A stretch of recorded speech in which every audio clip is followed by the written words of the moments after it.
Be'ez Hashem Yisboch, we begin Perek Shlishi, the third perek in the Rambam, Hilchos Machos Assuros, in the laws of forbidden food items, which in the Rambam Sefer Kedusha, which the Rambam, the first two parakim, had first qualified what is kosher, what's not kosher, of all the different species, and the punishments related to that. And now in the third perek, the Rambam discusses that which is a derivative from the animals, in regards to their milk and in regards to their eggs. As the Rambam opens up in Halacha Alf, the actual Isser itself. Kol machal, any food item, hayoytzi mimin haminin, that comes out, that's from a species, that's from the type of species, harsun, that are forbidden, and moreover shaloik and al-chalos, and that one gets lashes for eating them, which is specifically a negative prohibition, not by positive amendment. So that food item that's coming out from the non-kosher entity is also going to be forbidden biblically to eat. For example, the milk of a non-kosher domestic or wild animal, or the eggs of a non-kosher bird or fish. Shlomo says in the pasuk, and the daughter of the ostrich. What does it mean, daughter of the ostrich? Zubitzas refers to the egg. And so to anything that's forbidden, like an ostrich, that has the same halacha, not specifically an ostrich. And also not just that it's any type of non-kosher entity, but anything that's similar to an egg, which is squeezed out of the body of the non-kosher animal itself, is going to be similarly forbidden. Now, halacha beis, however, the Rambam qualifies two exceptions, that of human milk and of the honey of a bee. As the Rambam says, the milk of a woman's milk, is permitted to be eaten. Although the flesh of a human being is forbidden to be eaten. But this is the Rambam, because we already explained in Perek Bez Halacha Gimel Shubasei that it's only a positive commandment not to eat human flesh. Now, by an Isra Asei, there's no rule that whatever is a derivative from something not kosher is not kosher itself. As I said in the previous Halacha, it's only something that one gets lashes for, it's a negative prohibition, which would not apply by human breast milk.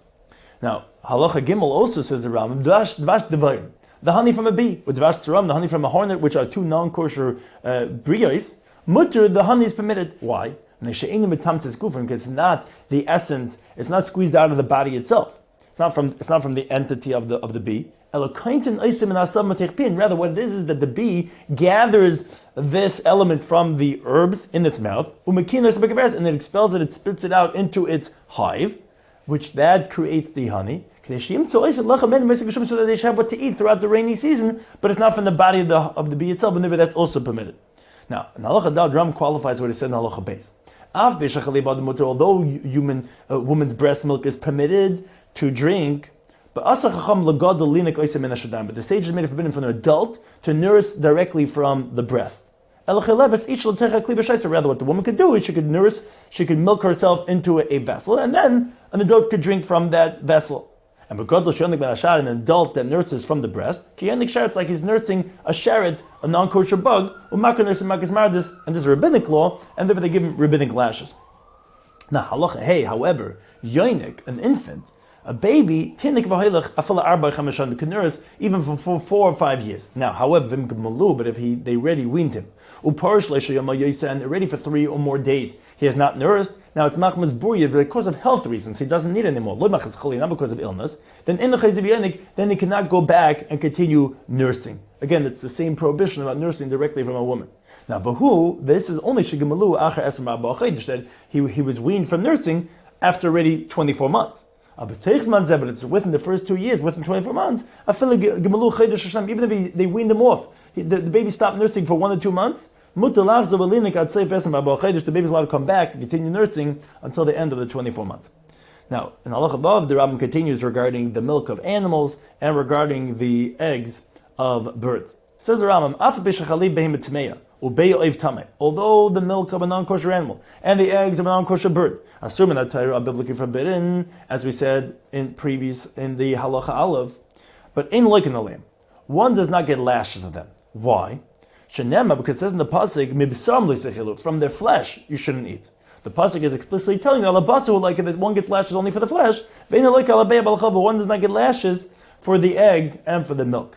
And rather, the one who's eating the eggs or the milk is like the halacha of someone who eats what's called chatzei shir, to have the measurement, which that we learn out from a Josh of kol chelu b'lo sechelu. Now, there's only an isser min haTorah, but there's no lashes. So too, the egg of a non-kosher bird or the milk of a non-kosher animal is also learned from a Josh, like we said, from Basayana, where here also shu asam min haTorah, like it's going to have a biblical prohibition because it's from something that one gets lashes on the primary entity.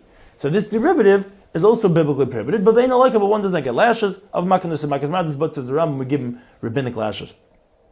Now halacha zayin says the Rambam, Yeroli, it would seem to me, someone eats the eggs of non-kosher fish that are found inside the stomach of the fish, inside the intestines where the eggs are made.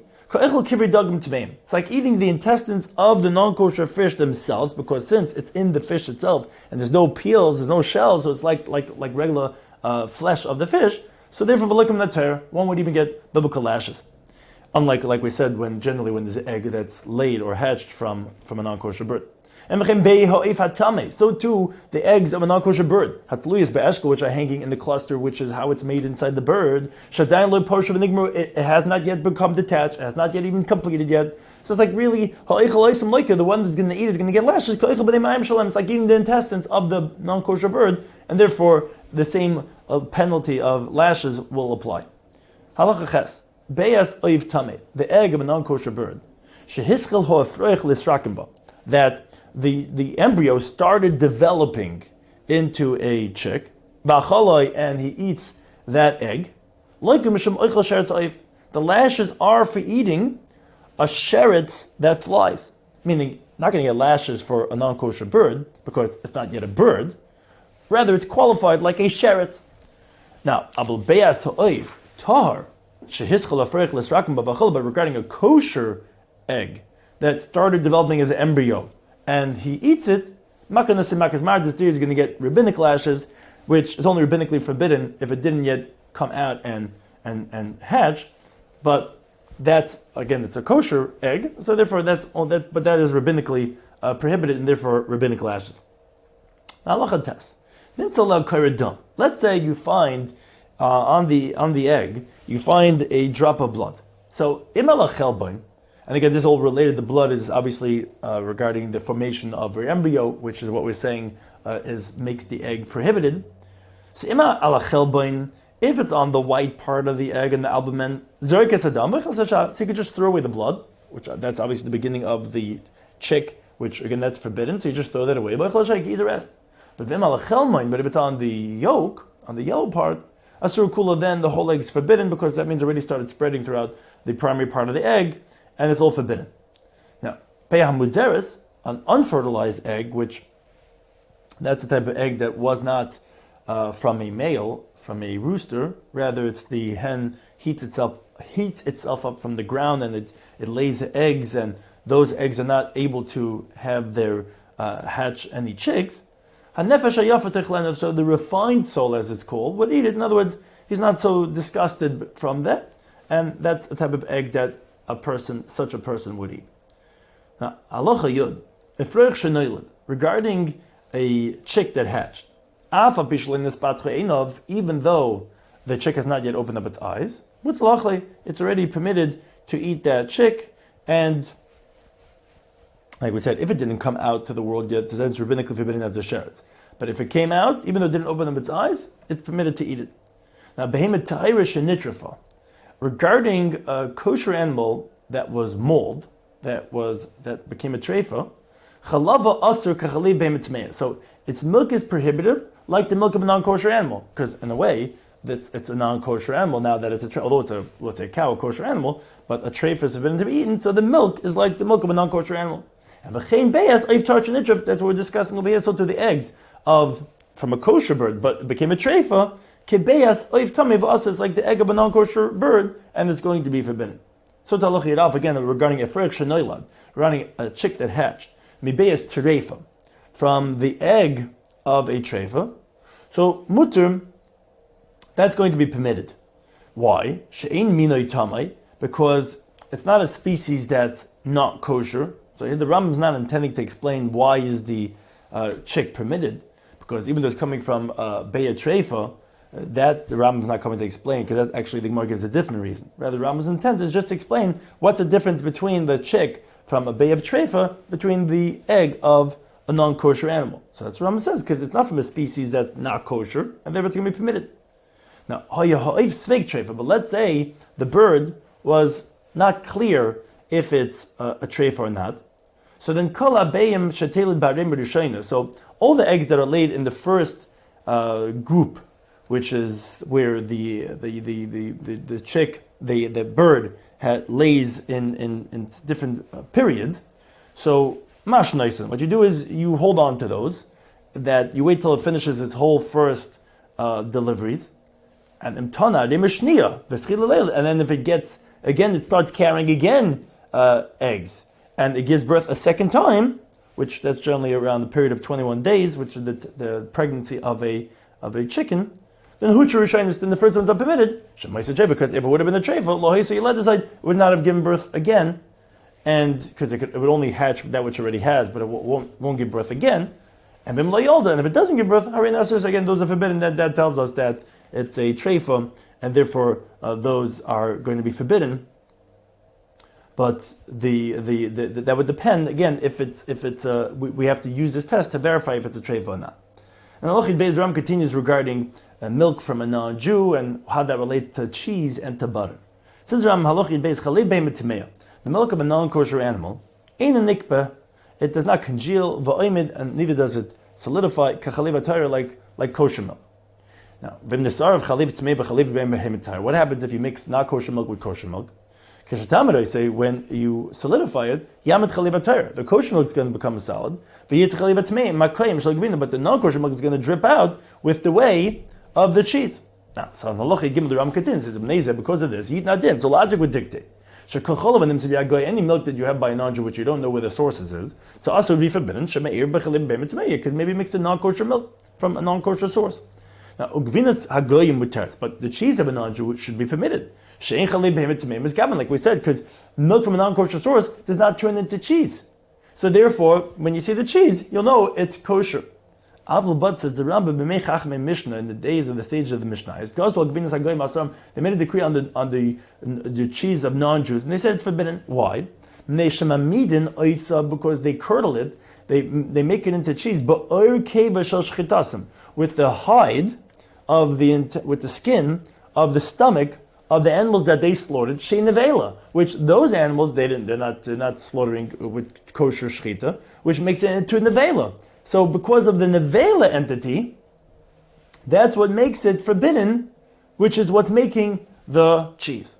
So not because of non-kosher milk, but because of the of the keva. Now, if I'm going to say, but the skin of that stomach, that's very small in the amount of the milk that it's curdling, so why wouldn't he be nullified in the minority? Says the Ram, because that's what's solidifying the cheese.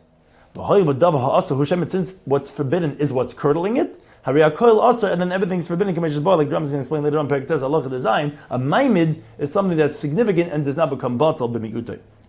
Halachi Yadal says the Ram,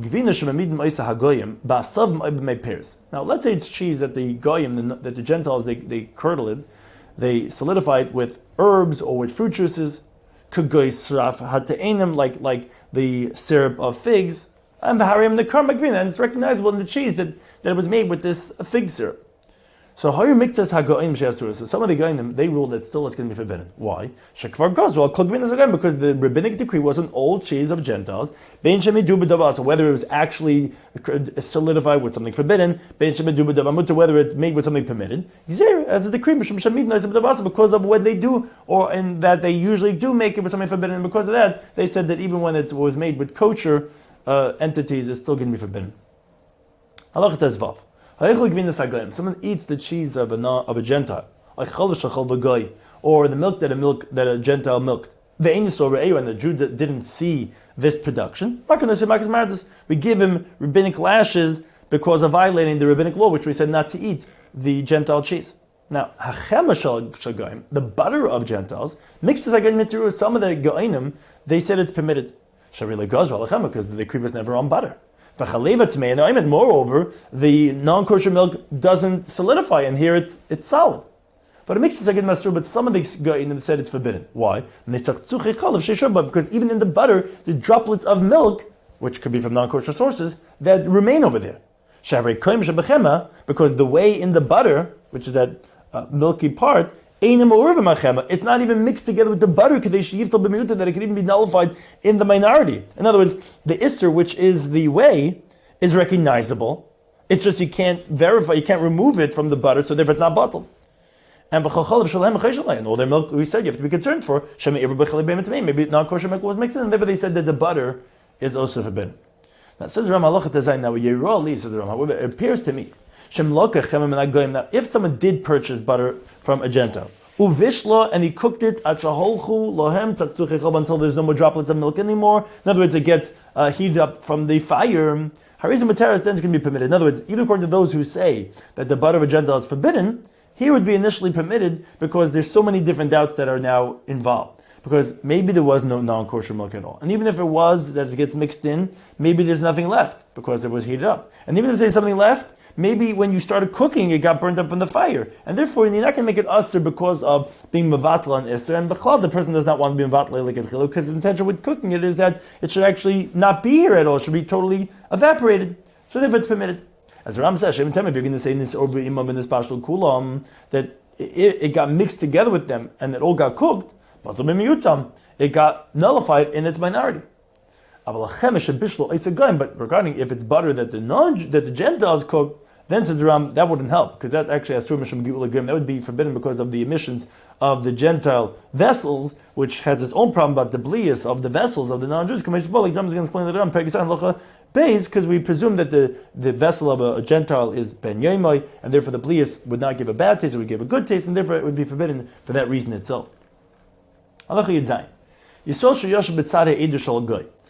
a Jew, however, is sitting on the side of the flock of a Gentile, and then the Gentile brings the milk from the flock, although they're in the flock, there's non-kosher animals, that milk is permitted to drink.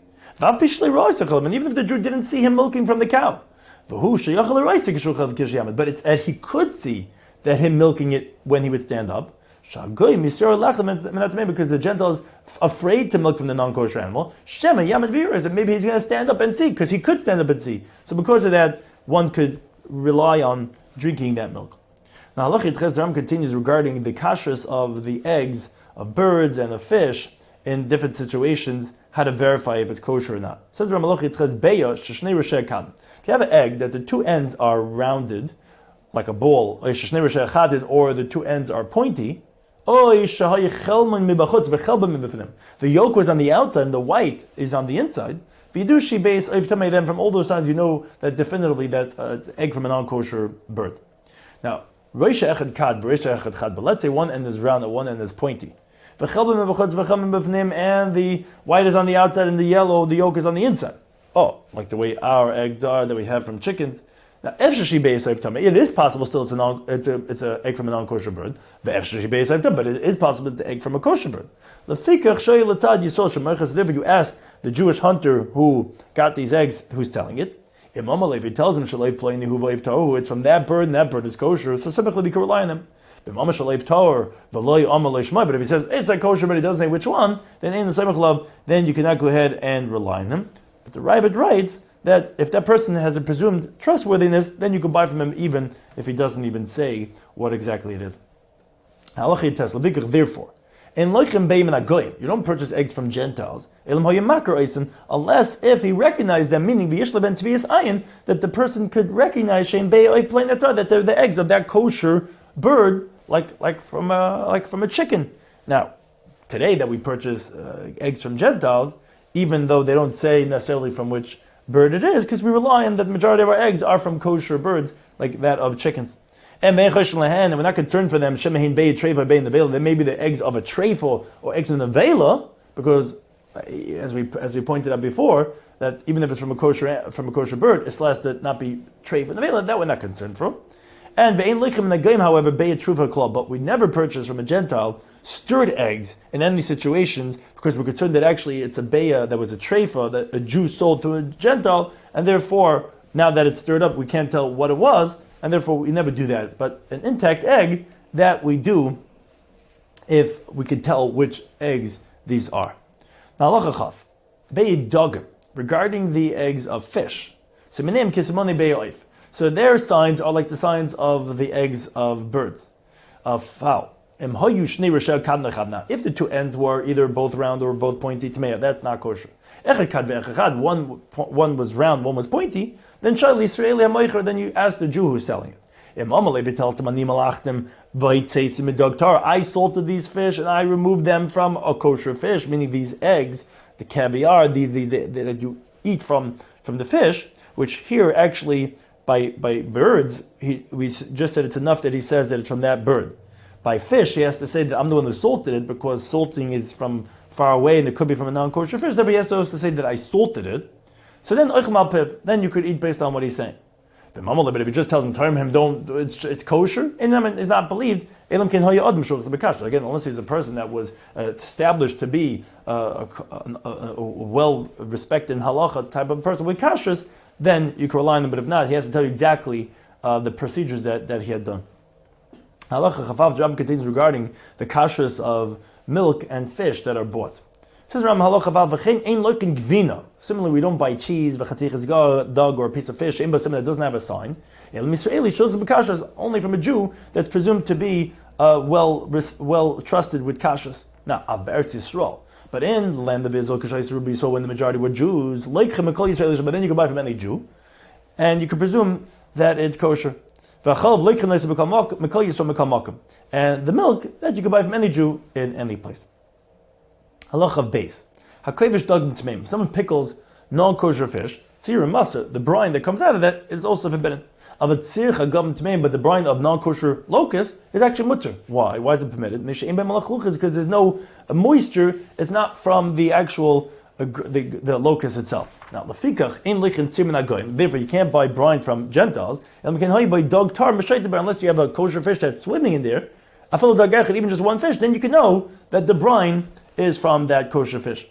Halacha of Gimel. Let's say a Gentile brought a trough full with open barrels shaltzir of brine. Now, the dog echad tar ba'achas, and you have a kosher fish in one of those barrels. So all the barrels are going to be permitted. And the reason for that is because since all these barrels are since they're open, they're like one barrel. Because a person generally would take from one and put into the other. Therefore, it's like all mixed together, and therefore it's like one status. And therefore, as we see, there's the kosher fish here, one of them, so they're all going to be permitted. Now, how you stumas? Let's say they all close the barrels. So then, pasach achas v'nimtzah dog tar. If you open up one and you find a kosher fish, shni v'nimtzah tar, and you open up the second one, you find a kosher fish. Where you find a kosher fish in two of them, obviously, then all of them are brine from kosher fish, and therefore kul mataras are all going to be permitted. Now, but this is that it's sheyir reisha shel dog b'shidrikayim. This that you open up and you see a kosher fish has to be that at least the head and the spine of the fish are intact. That it can be recognizable that it is actually a kosher fish. Therefore, we don't buy crushed, salted fish from Gentiles. And that's called tris trufa, because you can't recognize if that's a kosher fish or not. Now, but if the head and the spine of the fish is recognizable, even though it's crushed, then you're allowed to purchase it from a Gentile. Says the Rambam, if a Gentile brings a keg of chatichas dog, a piece of fish, which are cut into equal slices, and they're recognizable from one fish. Now you find in one of the pieces scales. Open because I always have one fish, and one scale is enough to say that it's a kosher fish, and therefore one could eat from any one of the pieces, even one of the pieces that does not have a scale on it.